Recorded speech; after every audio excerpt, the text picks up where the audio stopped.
നമസ്കാരം. ഞാൻ ആദ്യം രണ്ട് ചിത്രങ്ങൾ കാണിക്കാം. ആദ്യത്തേത് ഇതാണ്.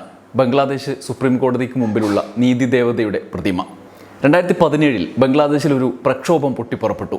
സുപ്രീം കോടതിയുടെ മുന്നിൽ സ്ഥാപിച്ച ഈ നീതിദേവതയുടെ പ്രതിമ എടുത്ത് മാറ്റണം എന്നതായിരുന്നു ആവശ്യം. അത് വിഗ്രഹ ആരാധനയാണെന്ന് വാദിച്ച് വിദ്യാർത്ഥികളും യുവജന സംഘടനകളും അടക്കം സമരം ചെയ്തു. കോടതിയിൽ വരെ പോയി. എന്നാൽ 2024 മെയ് 26 രാത്രി നിരവധി ആയ സമ്മർദ്ദങ്ങളുടെ തുടർച്ചയായി പ്രധാനമന്ത്രി ഷെയ്ഖ് ഹസീനയുടെ കൂടി അനുവാദത്തോടെ ഈ പ്രതിമ അവിടെ നിന്ന് നീക്കം ചെയ്തു. വളരെ വേഗം ആ പ്രതിമ അവിടെ നിന്ന് നീക്കി. രാജ്യത്തെ വമ്പൻ പ്രശ്നത്തിൽ നിന്ന് ഭരണകൂടം തൽക്കാലത്തേക്ക് തടിയൂരി. ആ സമരത്തിൻ്റെ കാഴ്ചപ്പാടിൽ ഒരു പ്രത്യേകതയുണ്ടായിരുന്നു. ഇന്ന് 2024 വിദ്യാർത്ഥി യുവജന പ്രക്ഷോഭത്തിൻ്റെ തുടർച്ചയായി പ്രധാനമന്ത്രി ഷെയ്ഖ് ഹസീനയെ വരെ രാജ്യത്ത് നിന്ന് ഓടിച്ച ഈ സാഹചര്യത്തിലുള്ള മറ്റൊരു ചിത്രമാണിത്. പ്രക്ഷോഭകർ അവരുടെ രാഷ്ട്രപിതാവ് മുജീബുർ റഹ്മാൻ്റെ പ്രതിമ തല്ലി തകർത്ത് കളയുന്ന ചിത്രം. സ്വന്തം രാഷ്ട്രപിതാവിനോട് ഒരു ജനതയുടെ ഭൂരിഭാഗവും ഇങ്ങനെ പെരുമാറും എന്ന് നമുക്ക് ദുസ്വപ്നത്തിൽ പോലും കാണാൻ കഴിയില്ല. ഇന്ത്യയിൽ അങ്ങനെ നടക്കുമോ? അങ്ങനെ ഉണ്ടെങ്കിൽ തന്നെ നമ്മുടെ നാട്ടിൽ ചില ആളുകൾക്കൊക്കെ അങ്ങനെ ഉണ്ട്. രാഷ്ട്രപിതാവിനോടുള്ള കാഴ്ചപ്പാടിൽ ചില വ്യത്യസ്ത കാഴ്ചപ്പാടുണ്ട്. അങ്ങനെ ഉള്ള ആളുകൾ പോലും ഭീതിയോടെ മാത്രമേ പറയുള്ളൂ. ഒളിച്ചു വെച്ചിട്ടാണ് പെരുമാറുക, ആ വിദ്വേഷം പ്രചരിപ്പിക്കുകയാണ് ചെയ്യുക. എന്നാൽ ബംഗ്ലാദേശിൽ അതിൽ നിന്ന് വിപരീതമായി ഇത്തരത്തിൽ ഒരു പ്രതികരണം അവർ നടത്തണമെങ്കിൽ ആ സമൂഹത്തിൻ്റെ, ആ കൂട്ടത്തിൻ്റെ കാഴ്ചപ്പാട് എന്തായിരിക്കും? ജനാധിപത്യത്തിൻ്റെ വാതിലുകൾ പലതും അടക്കപ്പെടുന്ന ഒരു പ്രക്ഷോഭമായി ഇപ്പോൾ ബംഗ്ലാദേശിലെ പ്രക്ഷോഭം മാറുകയും എവിടെ എത്തി നിൽക്കുകയും ചെയ്തു എന്ന് നമുക്കറിയാം. ഇവിടെ നിന്ന് നമുക്ക് ബംഗ്ലാദേശിൻ്റെ സാഹചര്യത്തിലേക്കാണ് ഈ വീഡിയോ കടന്നു പോകുന്നത്. പറയാൻ ഉദ്ദേശിക്കുന്നത് 3 കാര്യങ്ങളാണ്. ഒന്ന്, ബംഗ്ലാദേശിലെ ഇപ്പോഴത്തെ അവസ്ഥ, ഇന്ത്യ ഇതിനെങ്ങനെ നോക്കിക്കാണുന്നു എന്നുള്ളത്. എസ് ജയശങ്കർ വിദേശകാര്യമന്ത്രി പാർലമെൻറ്റിൽ ഒരു പ്രസ്താവന നടത്തിയിട്ടുണ്ട്. ആ പ്രസ്താവനയുടെ മലയാള പരിഭാഷ എന്നിവയാണ്. ഒരു കൺക്ലൂഷനോടുകൂടി ഈ വീഡിയോ അവസാനിക്കും. ബംഗ്ലാദേശിലെ സോ കോൾഡ് വിപ്ലവം എന്നാണ് പറയേണ്ടത്. ഒരർത്ഥത്തിൽ പാകിസ്ഥാനിൽ നിന്ന് വിഭിന്നമായി മതത്തെ രാഷ്ട്രീയത്തിൽ നിന്ന് ആവുന്നതുപോലെ അകറ്റി നിർത്താനും പൊതുജനം മതാന്ധതയുടെ ചട്ടക്കൂടിലേക്ക് വലിച്ചെറിയപ്പെടാതെ മുന്നോട്ട് കൊണ്ടുപോകുന്നതിന് ശ്രമിക്കുന്നതിനും അവാമി ലീഗിനും ഷെയ്ഖ് ഹസീനയ്ക്കും പല ഘട്ടങ്ങളിലും കഴിഞ്ഞിട്ടുണ്ട്. രൂപീകരിച്ചതിന് ശേഷം രാജ്യത്തെ താരതമ്യം ചെയ്യുമ്പോൾ പാകിസ്ഥാനിൽ നിന്ന് വ്യത്യസ്തമായി സാമ്പത്തിക നിലവാരത്തിൽ മുന്നേറ്റമുണ്ടാക്കാൻ അവർക്ക് കഴിഞ്ഞു. എന്നാൽ ഏകാധിപത്യപരമായ സമീപനം ഷെയ്ഖ് ഹസീനയുടെ ഭരണത്തിൽ കുഴപ്പങ്ങൾ സൃഷ്ടിച്ചു എന്നുള്ളത് വസ്തുതയാണ്. അതിനപ്പുറത്തേക്ക് പ്രതിപക്ഷത്ത് നിന്ന് ഇറങ്ങി വന്ന് സംഭവിച്ച സമരത്തിൻ്റെ ഉള്ളടക്കം എന്താണ് എന്ന് പരിശോധിക്കേണ്ടതുണ്ട്. കോവിഡാനന്തരം രാജ്യത്തുയർന്നു വന്ന യുവാക്കളുടെ അതൃപ്തി പക്ഷേ തിരിച്ചറിയാൻ ഷെയ്ഖ് ഹസീനയ്ക്ക് കഴിഞ്ഞില്ല. അത് തിരിച്ചറിഞ്ഞ ചില സംഘടനകൾ, മൗദൂദി സംഘടനകൾ എന്ന് വിളിക്കുന്ന സംഘടനകൾ കാര്യമായി പണിയെടുക്കുകയും അവരുടെ വലയിൽ ഷെയ്ഖ് ഹസീന നിലംപൊത്തുകയും ചെയ്തു എന്നതാണ് വാസ്തവം. എവിടെ നിന്നാണ് തുടങ്ങുന്നത് എന്നത് അടുത്ത ഒരു പ്രശ്നമാണ്. 1971 ബംഗ്ലാദേശ് വിമോചന പോരാട്ടത്തിൽ പങ്കെടുത്തവരുടെ കുടുംബാംഗങ്ങൾക്ക് സർക്കാർ ജോലിയിൽ സംവരണമുണ്ടായിരുന്നു. 30% സംവരണം. നിർത്തലാക്കിയ ആ സംവരണം പുനഃസ്ഥാപിച്ചുകൊണ്ട് ഹൈക്കോടതി ഉത്തരവിറക്കി സമീപകാലത്ത്. ഉത്തരവ് നടപ്പാക്കാൻ അവാമി ലീഗും പ്രധാനമന്ത്രി ഷെയ്ഖ് ഹസീനയും തീരുമാനിച്ചു. അവാമി ലീഗാണ് ബംഗ്ലാദേശ് വിമോചനത്തിന് നേതൃത്വം കൊടുത്ത പ്രധാനപ്പെട്ട പാർട്ടി. ഒരർത്ഥത്തിൽ ഈ സംവരണത്തിൽ ജോലി കിട്ടുന്നവരൊക്കെ അവാമി ലീഗുകാരാണ് എന്ന് വേണമെങ്കിൽ വ്യാഖ്യാനിക്കാവുന്നതാണ്. പിൻതലമുറയിൽ മാറ്റം ഉണ്ടായില്ല എങ്കിൽ മാത്രം. പക്ഷേ രാജ്യത്തെ ആകെ തൊഴിലില്ലായ്മയുടെ, ജനസംഖ്യയുടെ വലിയൊരു ഭാഗം തൊഴിലില്ലായ്മയുടെ പിടിയിലായിരുന്നു. ആ വിഭാഗത്തിൽപ്പെട്ട യുവാക്കളാണ് രാജ്യത്തെ മുഴുവൻ മുന്നിൽ നിൽക്കുന്നത് എന്നതും ഈ തീരുമാനത്തിന് വലിയൊരു മറ്റുമാനം നൽകി. ജീവിതം അരക്ഷിതമായി മാറും എന്ന് തിരിച്ചറിഞ്ഞ യുവത്വം അവർ സമരത്തിനിറങ്ങി. ആയിരക്കണക്കിന് വിദ്യാർത്ഥികളാണ് തെരുവിലിറങ്ങിയത്. എന്നാൽ അതിനിടെ സുപ്രീം കോടതിയുടെ ഇടപെടലുണ്ടായി. ഹൈക്കോടതിയുടെ നേരത്തെയുള്ള തീരുമാനം, സംവരണം നൽകാനുള്ള തീരുമാനം റദ്ദാക്കി. പക്ഷേ അവിടെ നിന്ന് സമരം അവസാനിച്ചില്ല. സമരം അപ്പോഴേക്കും കൈവിട്ടുപോയിരുന്നു. യുവാക്കളുടെ സമരം പ്രധാന പ്രതിപക്ഷ പാർട്ടിയായ ബംഗ്ലാദേശ് നാഷണൽ പാർട്ടിയും ജമാഅത്തെ ഇസ്ലാമിയും കൈയടക്കിയിരുന്നു. അവരുടെ ആവശ്യം പെട്ടെന്ന് മാറ്റപ്പെട്ടു. സമരത്തിൻ്റെ മുദ്രാവാക്യം മാറി. ഷെയ്ഖ് ഹസീനയുടെ പതനം, അവരുടെ രാജി എന്ന മുദ്രാവാക്യമാണ് അവർ പിന്നീട് അവതരിപ്പിച്ചത്. ഒടുവിൽ പ്രക്ഷോഭകാരികൾ പ്രധാനമന്ത്രിയുടെ അടുത്തേക്ക്, അവരുടെ വസതിയിലേക്ക് ആരംഭിച്ച മാർച്ച് എവിടെ ചെന്ന് അവസാനിക്കും എന്ന് സൈന്യത്തിന് പോലും പിടുത്തമില്ലാത്ത സാഹചര്യമായി. അപ്പോഴാണ് ഷെയ്ഖ് ഹസീനയോട് രാജിവെച്ച് സ്ഥലം വിട്ടോളാൻ പട്ടാളം പറഞ്ഞത്. അങ്ങനെയാണ് ഇനിയൊരു തിരിച്ചുവരവ് സാധ്യമല്ല എന്ന തിരിച്ചറിവിൻ്റെ അടിസ്ഥാനത്തിൽ അവർ രാജ്യം വിട്ട് പോയത്, ഇന്ത്യയിലേക്ക് വന്നത്. ഇന്ത്യ എന്നും ബംഗ്ലാദേശിൻ്റെ വഴികാട്ടിയായിരുന്നു. പാകിസ്ഥാനിൽ നിന്ന് ബംഗ്ലാദേശിൻ്റെ വിമോചനം സാധ്യമാക്കിയ സമരത്തിൽ ഇന്ത്യ ശക്തമായ നിലപാടെടുത്ത ആ കാലം മുതൽ ആരംഭിക്കുന്നതാണ്. ഇന്നും ഇന്നലെയും തുടങ്ങുന്നതല്ല. ഇന്ദിരാഗാന്ധി മുതൽ ഇപ്പോൾ നരേന്ദ്രമോദി വരെ നീളുന്ന പ്രധാനമന്ത്രിമാർ ബംഗ്ലാദേശുമായി ആ അടിത്തറയിൽ നിന്നുകൊണ്ട് തന്നെയാണ് ബന്ധം ദൃഢപ്പെടുത്തി മുന്നോട്ട് പോയിട്ടുള്ളത്.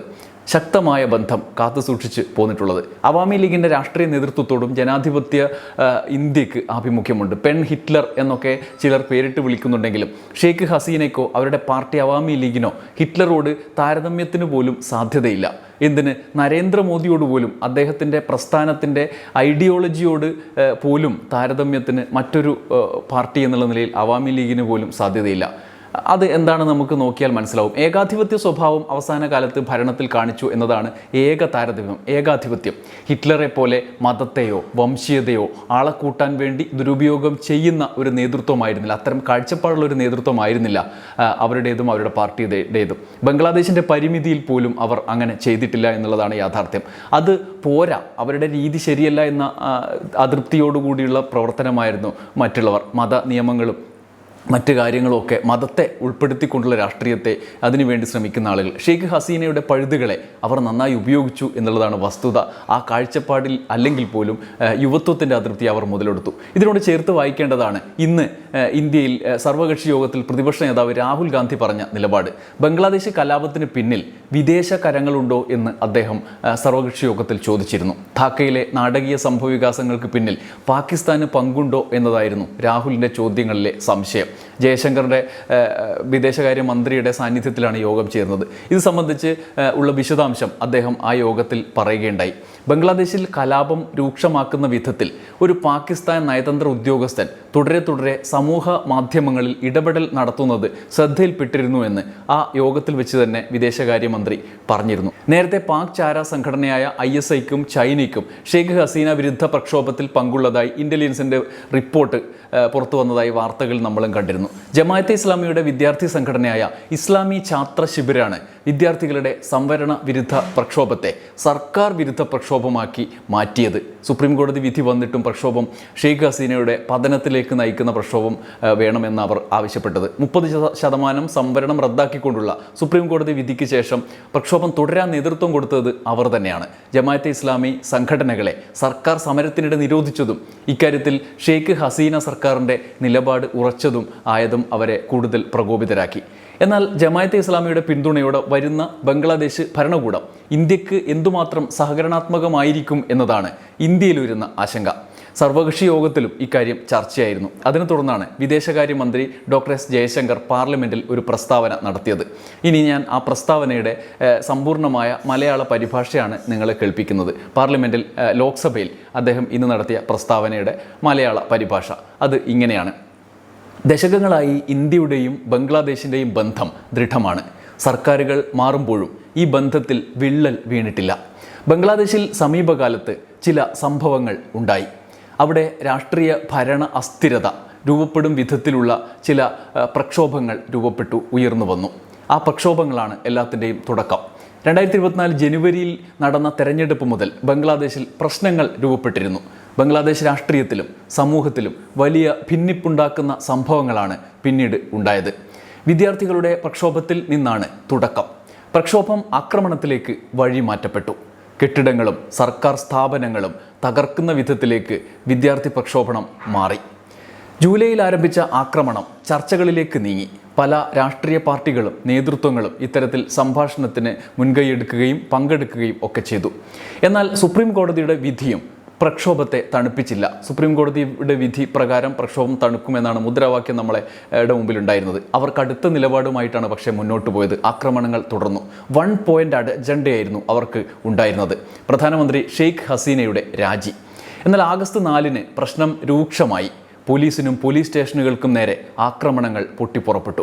ആക്രമണത്തിൻ്റെ എല്ലാ അതിരുകളും മറികടക്കുകയായിരുന്നു പിന്നീട്.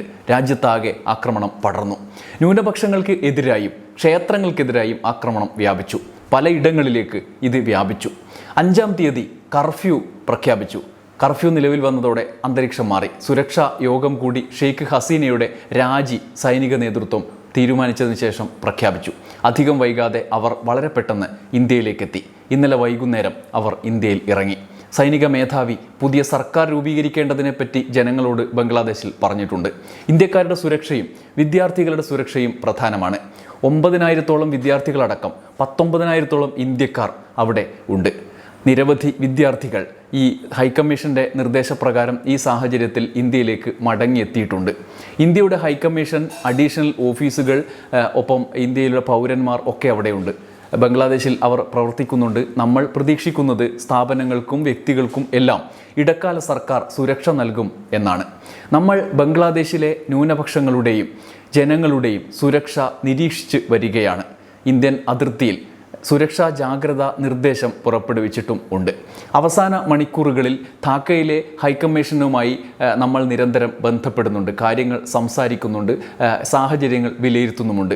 ഈ സെൻസിറ്റീവായ കാര്യത്തിൽ നമ്മുടെ ഏറ്റവും ശക്തമായ അയൽ രാജ്യത്തെ ഭരണകൂടം ശക്തമായി തിരിച്ചു വരുന്നതിനായാണ് നാം കാത്തിരിക്കുന്നത് എന്ന് പറഞ്ഞാണ് പാർലമെൻറ്റിൻ്റെ പിന്തുണ അഭ്യർത്ഥിച്ച് ഡോക്ടർ എസ് ജയശങ്കർ വിദേശകാര്യമന്ത്രിയുടെ പ്രസ്താവന പാർലമെൻറ്റിൽ വായിച്ചത്. ബംഗ്ലാദേശ് പ്രശ്നത്തിൽ ഇന്ത്യൻ നിലപാട് സുവ്യക്തമാണ്. ഈ സാഹചര്യത്തിൽ കൂടി ബംഗ്ലാദേശിലെ രാഷ്ട്രീയ സാഹചര്യം നമ്മൾ വിലയിരുത്തേണ്ടതുണ്ട്. പ്രത്യേകിച്ചും ജമാഅത്തെ ഇസ്ലാമിയുടെ പിന്തുണയോടെ ഒരു സർക്കാർ വന്നാൽ എന്തായിരിക്കും സാഹചര്യം എന്നുള്ളത് ഇന്ത്യയെ സംബന്ധിച്ച് സുപ്രധാനമാണ്. ജമാഅത്തെ ഇസ്ലാമി നമുക്കറിയാം, പാകിസ്ഥാൻ മുതൽ ബംഗ്ലാദേശ് വരെ അളന്നു നോക്കുമ്പോൾ ഇന്ത്യയുമായി നിരന്തര ശത്രുതയിൽ നിൽക്കുന്ന സംഘടന സ്വഭാവമുള്ള ആളുകളാണ്.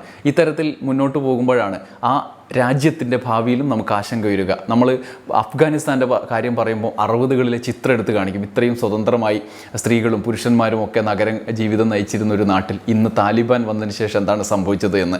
എന്തായാലും ബംഗ്ലാദേശിൽ അത്തരത്തിലുള്ള മാറ്റങ്ങളിലേക്ക്, പാകിസ്ഥാനിൽ കൈകാര്യം ചെയ്യുന്നത് പോലുള്ള രാഷ്ട്രീയ ശൈലികളിലേക്ക് പോകില്ല എന്ന് നമുക്ക് പ്രതീക്ഷിക്കാം. നന്ദി, നമസ്കാരം.